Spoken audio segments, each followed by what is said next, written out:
Backstage, we have confirmed that you are not feeling any symptoms of COVID-19 this morning and have read all educational materials pertaining to this vaccine. Before, I have a couple questions for you. Have you ever had a serious reaction to any previous vaccines? And are you taking any blood thinners or have any blood disorders? No. Are you pregnant or breastfeeding? No. Are any of you immunocompromised or on immunosuppressants? No. All right. Good to go. Great.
That's right. Just need your shoulder, left shoulder.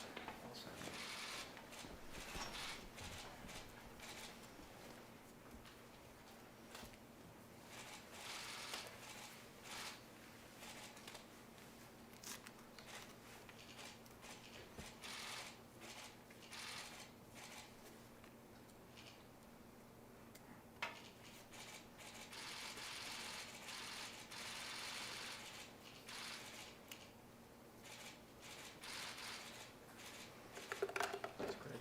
Great job. Great job. So before you guys leave today, you'll be getting a shot record proving that you received the vaccine from us today. And this vaccine is a 2-dose series, so that means you'll need to come back in 21 days for the second one. Again, with any vaccine, you could have a pretty sore arm at the injection site, maybe some redness, but if anything else happens, make sure to contact a medical provider or go see medical care, okay? Great. Thank you. Thank you.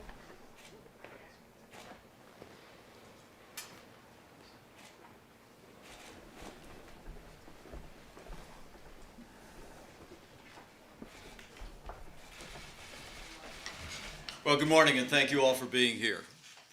I want to thank my wonderful wife, our Second Lady, Karen Pence, the Surgeon General, and Dr. Tony Fauci, and members of the White House Coronavirus Task Force who are joining us here today. I especially want to thank the fine medical team at Walter Reed Hospital that administered our vaccine today. I didn't feel a thing. Well done, and we appreciate your service to the country. You know, as the Christmas holiday approaches, this is always a season of hope. We gather here today at the end of a historic week to affirm to the American people that hope is on the way. And Karen and I were more than happy to step forward before this week was out to take the safe and effective coronavirus vaccine that we have secured and produced for the American people. It's a truly inspiring day. As the people of this country witnessed this past week under Operation Warp Speed, the first coronavirus vaccine is literally being administered in states across the country to millions of Americans. And make no mistake about it, it's a medical miracle. The average vaccine, I'm told by our experts, usually takes between 8 and 12 years to develop and then manufacture and distribute. But we're on track here in the United States to administer millions of doses to the American people in less than 1 year. It is a miracle indeed. And I also believe that history will record that this week was the beginning of the end of the coronavirus pandemic. But with cases rising across the country, with hospitalizations rising across the country, we have a ways to go. And I want to assure the American people that we're going to continue to make sure that our healthcare providers have all the support and resources they need to meet this moment. But vigilance and the vaccine is our way through. And building confidence in the vaccine is what brings us here this morning. Ever since I was asked by President Trump to lead the White House Coronavirus Task Force, I have been inspired by the diligence and energy of our researchers in this country. Early on, the President brought some of the leading pharmaceutical companies in the world together in the cabinet room and said that we needed medicines, we needed therapeutics, and we needed vaccines, and we needed them in record time. I watched the historic pace with which the dedicated men and women at the FDA worked. But today, Karen and I wanted to step forward and take this vaccine to assure the American people that while we cut red tape, we cut no corners. And thanks to Operation Warp Speed, thanks to incredible research companies, thanks to the great work at the National Institute of Health and the great and careful work of the FDA and the leadership of our President in Operation Warp Speed, the American people can be confident. We have one, and perhaps within hours, two, safe and effective coronavirus vaccines for you and for your family. And now we're in the process of distributing millions of doses of a safe and effective vaccine all across the country. Working closely with our nation's governors, we've already seen the vaccine delivered to healthcare workers and seniors across the nation. This week, 2.9 million doses of the Pfizer vaccine have been allocated, and next week, 2 million more doses will be distributed across America. And as you all know, yesterday, the FDA advisory panel recommended approval of the Moderna vaccine, and when it is approved, we expect later today we'll be in a position to ship 5.9 million doses of vaccines all across the country next week. In fact, under Operation Warp Speed, we are poised to have vaccine for 20 million Americans before the end of December. It is truly a medical miracle and an inspiration to people across this country. It's a tribute as well to the dedication of all of those working at the federal level and the state level who've implemented this project. From early on, President Trump gave the White House Coronavirus Task Force one mission, and that was to save lives. And in the midst of one of the most challenging years in the life of this nation, I truly do believe that despite the heartbreak and hardship that we have endured as a nation, that we've done just that.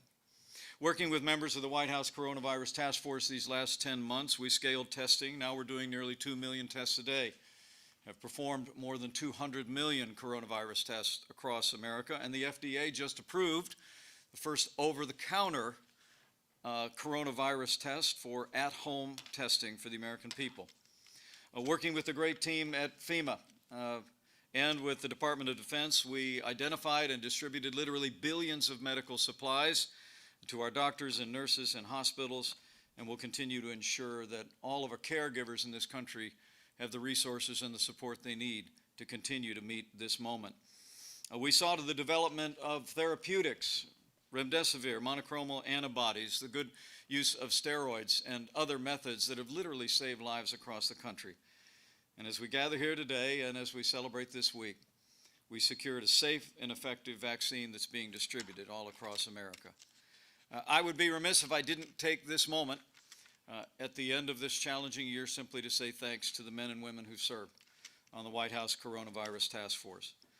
You will hear from several of them in just a few moments. But let me give credit where credit is due.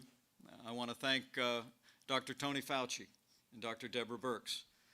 I want to thank Dr. Robert Redfield and all the great men and women at the CDC. I want to thank Secretary Alex Azar of HHS and Seema Verma at the Center for Medicaid and Medicare Services. And I also want to thank the great team at FEMA that has stood up the greatest national mobilization since World War II. And Pete Gaynor, General Sanford, and all of those that have worked to make sure that that the American people and our healthcare workers have the supplies they need has made an extraordinary difference in the life of the nation. I'm also grateful for the steady hand and leadership of Dr. Ben Carson, who has been with us every step of the way. I know I speak for every American when I say, and I speak for our president when I say thank you for your service in this year and in the days to come. The truth is, the American people deserve to know that we've never been more prepared to combat the coronavirus than we are today. And even while we see cases rising and hospitalizations rising and heartbreaking losses, we'll continue to marshal the resources that we have secured as a nation, including a safe and effective vaccine, to meet this moment. But that being said, it's important that every American remember that all of us have a role to play. The way through this challenging time is vigilance and a vaccine. The day will come when we put the coronavirus in the past, but it will be a combination of all the efforts that I just described, a vaccine that is safe and effective for the American people, but also the ongoing vigilance of every American. So as we reach this extraordinary and historic moment in the life of our nation, let me urge every American to continue to do your part. Put the health of your family, your neighbors, and your community first. Practice good hygiene. Wash your hands. Practice social distancing or wear a mask whenever it's indicated or whenever you're unable to practice distance, and listen to your local authorities. As President Trump often says, we are rounding the corner. We can see the light at the end of the tunnel. It is the light of American innovation and creativity. It is the light of life-saving medicines and a safe and effective vaccine. After a year of heartbreak and hardship, the American people can be encouraged. And Karen and I hope this step today will be a source of confidence and of comfort to the American people. That thanks to all the men and women who've operated under Operation Warp Speed, that we have a safe and effective vaccine, and that these days of hardship and heartbreak will, in a day not too far in the distance, will be put in the past. So with gratitude for the American ingenuity of our research companies, with gratitude for the incredible healthcare workers who have met this moment and continue to meet this moment in the life of the nation, with gratitude for all the officials at the federal and state level, and gratitude to our president for his vision with Operation Warp Speed, I'm confident that we will get through this, together, and we will heal our land.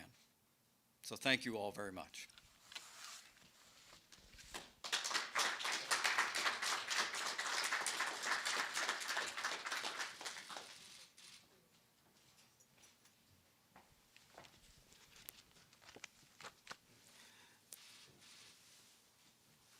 Well, good morning, everyone. Thank you, Vice President Pence, for your leadership of the Coronavirus Task Force. And to the task force members here today, Administrator Verma, Administrator Gaynor, General Sanford, Dr. Redfield, my buddy, Ben Carson, and one of my mentors, Dr. Fauci. Thank you so much for the work that you have all done. It's been a marathon. And the last couple of miles of a marathon, as the Vice President says, are always the hardest. But by golly, the finish line is in sight. So we just got to keep on running. American people, we need you to keep on running. We're going to get there. We have our research community, as well as the tens of thousands of study participants across the country, to thank for showing us that there is a light at the end of this tunnel. And I have to acknowledge the many people of color represented among the researchers who developed the vaccine. Shout out to Dr. Corbett at NIH, an African-American female who helped develop these vaccines. Thanks to the scientists and doctors who reviewed it, particularly those of color, and the study participants who bravely volunteered to demonstrate its safety and efficacy. And Dr. Fauci and I have been working for months to make sure the trials are representative of the population so that everyone can feel safe getting this vaccine. Professionally and personally, to everyone who has made this day possible, thank you with all of my heart. As a practicing anesthesiologist at Walter Reed Hospital, a frequently deployed member of the U.S. Public Health Service Commission Corps who's helped stand up multiple COVID-19 testing sites, and an individual with asthma and high blood pressure, I am acutely aware of my own increased risk for COVID-19 exposure and the comorbidities that increase my risk of complications. And as the U.S. Surgeon General and a Black man, I am equally aware of the symbolic significance of my vaccination today. As I've discussed with faith leaders as recently as last night, the creation of these vaccines is a gift from above. But vaccines, even ones that are 95% effective, will not alone end this pandemic. We must now do the necessary work to go from vaccines to vaccinations. It would truly be the greatest tragedy of all if disparities in COVID outcomes actually worsened because the people who could most benefit from this vaccine can't get it or won't take it. Working to combat mistrust and misinformation will be critical if we are to ensure the equitable protection of all Americans against COVID-19. Lack of trust, especially in communities of color, is not without good reason. The shameful Tuskegee experiments occurred within many of our lifetimes. To truly promote confidence in these vaccines, we must start by acknowledging this history of mistreatment and exploitation of minorities by the medical community and the government. But then we need to explain and demonstrate all that has been done to correct and address these wrongs. The many protections and safeguards in place, like the Office of Human Research Protections, independent institutional review boards, data and safety monitoring boards, the FDA VERB PAC, and the CDC Advisory Committee on Immunization Practices. These are all there to make sure tragedies like the Tuskegee syphilis experiments or the exploitation of Henrietta Lacks never, ever happen again. And finally, we've got to engage trusted voices, medical organizations like the National Medical Association and the National Hispanic Medical Association, faith leaders, and minority gatekeepers like the historically Black colleges and universities, the Divine Nine, tribal leaders, and the National Conference of Hispanic State Legislators, all of whom I've spoken with frequently and as recently as this week. Because when these gatekeepers are informed and confident, their communities will be informed and confident. I want to close by saying I know the importance of representation. Many of you have heard me tell this story. I never believed I could be a doctor, much less the Surgeon General of the United States, because I'd never met another Black doctor, even though I had straight A's. The first doctor I met of color was Dr. Ben Carson when I was in college. It took me that long to believe that I could be it, because it took me that long to see it. And that's why I could not be more pleased or feel more called to receive this vaccine that so many people of color had a hand in developing and testing, and that has the potential to correct at least some of the health disparities this pandemic has unveiled.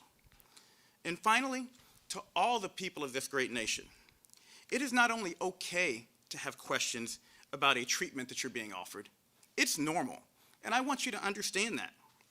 But what is not normal is to let misinformation or mistrust cause you to make a decision that is bad for your health. So I promise I will keep working.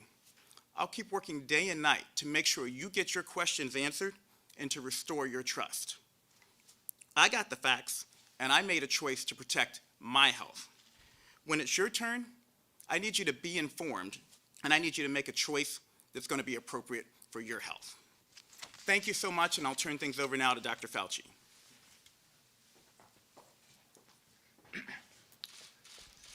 Thank you very much, Jerome. Mr. Vice President, Second Lady, Madam Pence, Jerome, thank you.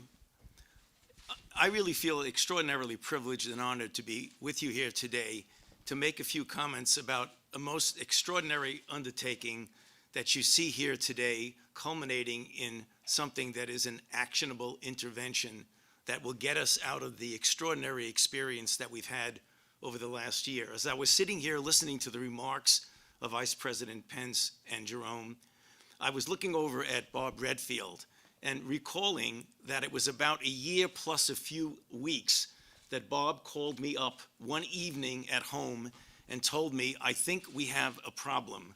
I'm getting information from my sources in China that there is something very unusual going on there, and I'm very concerned about it.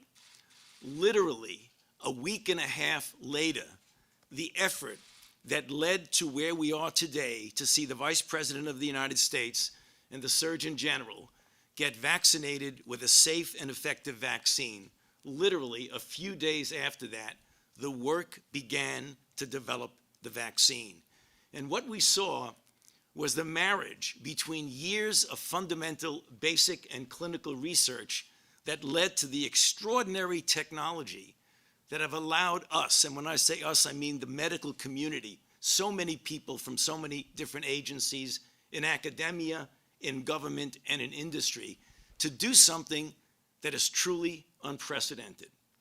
So we started literally days after that phone call that I had with Bob, and over a period of months, as opposed to years, we saw the development in record time of a vaccine that is shown to be safe and effective. We want virtually everyone eligible to get this vaccine ultimately. Two questions get asked when people have hesitancy or reluctance to get vaccinated. Did you go too quickly is the first. The answer to that is the speed was a reflection of extraordinary scientific advances and did not compromise safety, nor did it compromise scientific integrity. The next question is, okay, but what about the fact, is it really safe and is it really effective? Or is this something the government is trying to put over on us? Is this something the companies want to take advantage of? Well, let's take a look at what's happened over the past few months. We've had clinical trials, and thanks to the volunteers in that trial, in tens of thousands who have put themselves on the line to prove to the country and the world that these are safe and effective products. The decision as to whether or not it's safe and effective was not in the hands of the company, nor was it in the hands of the administration. It was in the hands of independent body of individuals, scientists, vaccinologists, ethicists, statisticians, to examine the data independently and say it is ready to look at for approval, at which point the company submits it to the FDA, and together with the advisory committee of the FDA, make the decision it is now ready to go. So the process was independent and totally transparent, which brings us to where we are today. This important symbolic vaccination of the Vice President of the United States and the Surgeon General of the United States, which is something we want to be symbolic, to tell the rest of the country the time is now to step to the plate, and when your time comes, to get vaccinated. Because when we're speaking to you here today, I often say it is really bittersweet. The bitterness is the fact of what the Vice President mentioned. We still are in the middle of a very difficult situation with record numbers of cases, hospitalizations, and deaths. But the sweetness is the light at the end of the tunnel, which I can tell you as we get into January, February, March, and April, that light is going to get brighter and brighter, and the bitterness is going to be replaced by the sweetness. And we all hope, and I think this is doable, that by the time we get to several months into this year, we will have enough people protected that we can start thinking seriously about the return to normality. And that's up to all of us to step forward and get vaccinated. Thank you.